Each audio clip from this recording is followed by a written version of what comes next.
Hello, welcome to my channel. Today we're looking into the disappearance of James Michael Welter. He went missing January 1st, 1986, New Year's, from Ocean Springs, Mississippi. He was only 34 years old. He was born October 2nd, 1951. He was between 5'5" and 5'10", it says. Weight 155 to 165. Brown, generally parted his hair to the right. Nicknamed Jimmy. May have a mustache, otherwise military shaven or possibly short stubble or shadow from being off duty for a few days. He was wearing civilian clothing on the night of his disappearance. Possible military accessories such as a web belt, identification tags, dog tags, and military ID. He was a staff sergeant at Keesler Air Force Base. He was last seen in Ocean Springs, Mississippi on New Year's 1986. He disappeared within a day or two of being arrested for drunken driving in Ocean Springs, Mississippi on New Year's Day 1986. At the time of his accident and subsequent arrest, he was with a woman who worked at Rook's Inn in Biloxi,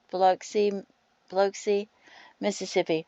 Welter posted bond and was issued a court date of January 15th. He never appeared for his court date. Welter was scheduled to return to duty on January 6, 1986, but did not report as scheduled. His approved leave had ended, and he was reported as absent without leave, AWOL, by the U.S. Air Force January 8, 1986. Ocean Springs police reportedly filed a missing persons report and listed his name on a national crime database. His dental records were provided to authorities to help identify him. His home address was at Jefferson Davis Apartments in Ocean Springs.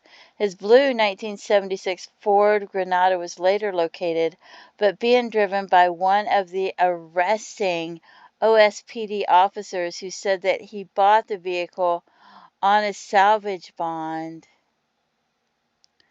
from two unidentified individuals in approximately March of 1986. The vehicle is reported to have been scrapped.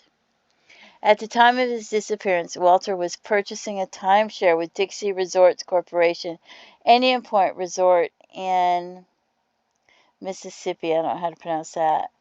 The parent company had no record of the salesperson who supposedly sold him the timeshare, nor do they have any record of Welter. The salesperson that Welter worked with is described as being a transient who traveled around selling resort memberships. Even after Welter went missing, the money for the timeshare continued to be automatically withdrawn from his account until it was paid off. The resort where the timeshare was purchased was managed by a relative of the person who was found to be the new owner of Welter's Ford Granada, purchased in a salvage bond from two unidentified individuals in 1986. Private investigators hired by the family, which includes 9 children, have turned up reports that Welter may have assumed a different name and left the coast for Shreveport, Louisiana, with a girlfriend. At one point, Welter may have assumed the name Billy Cox. During the investigation into his disappearance, his photo was shown, and some have said he was going by that name and was working for a construction company running heavy machinery. His Social Security number has not been used since January 1st, 1986.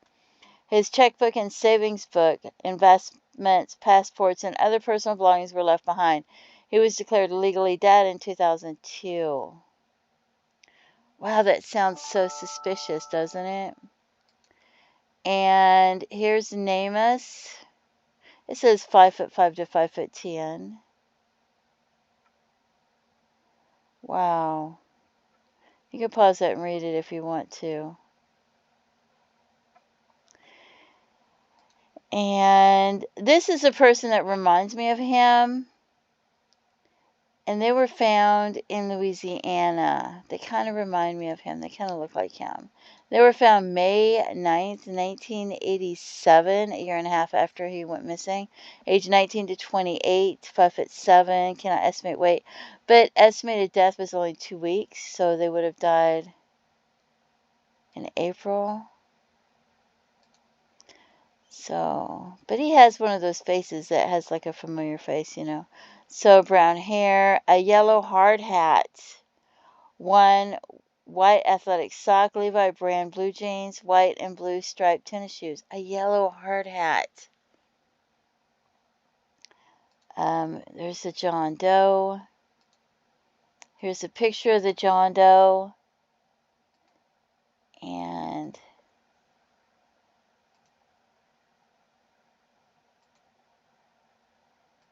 we'll pull up his pictures. Oh, they're small. So that doesn't really help, does it?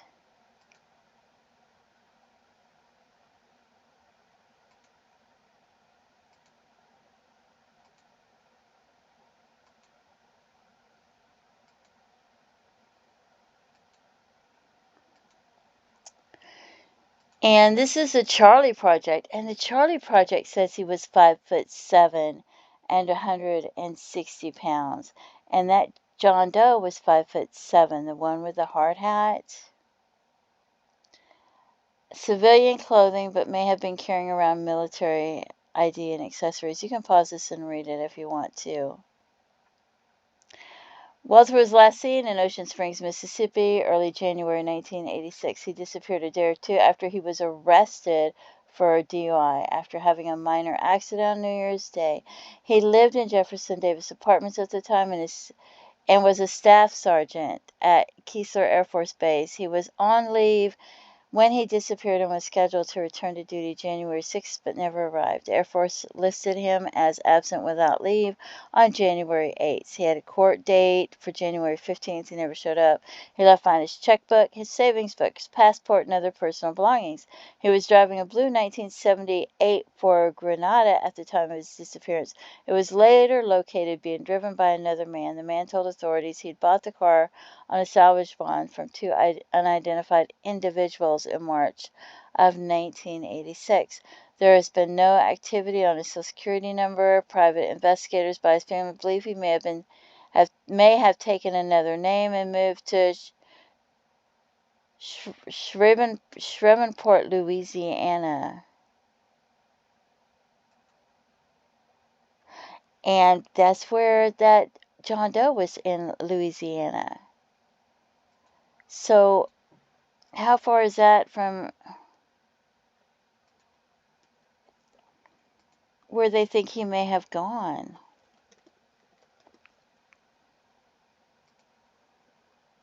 They think that he may have gone, where is it?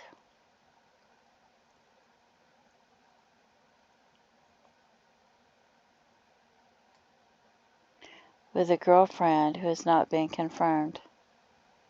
Welter, one of 10 children, grew up in Illinois.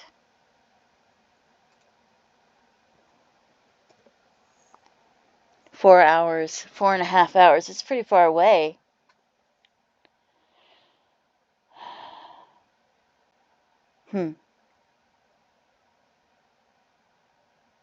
But there's a hard hat, and the person's in Louisiana, which is where they thought he disappeared to, is where this John Doe is that I thought looked like him, and he's the same height.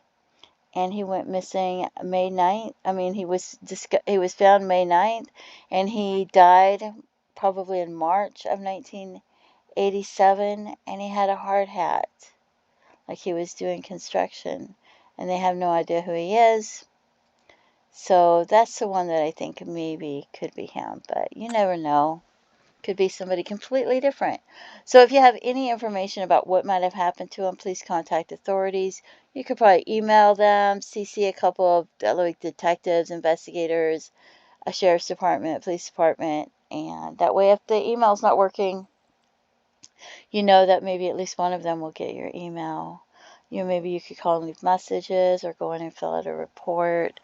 Even if you feel like it's hearsay and you heard somebody drinking and talking over the years, it's not like you're testifying in court. You're just giving them information and letting them decide what's important and what's not. Don't forget to pray for his family and his loved ones. Feel free to leave comments and have a blessed day. Bye-bye.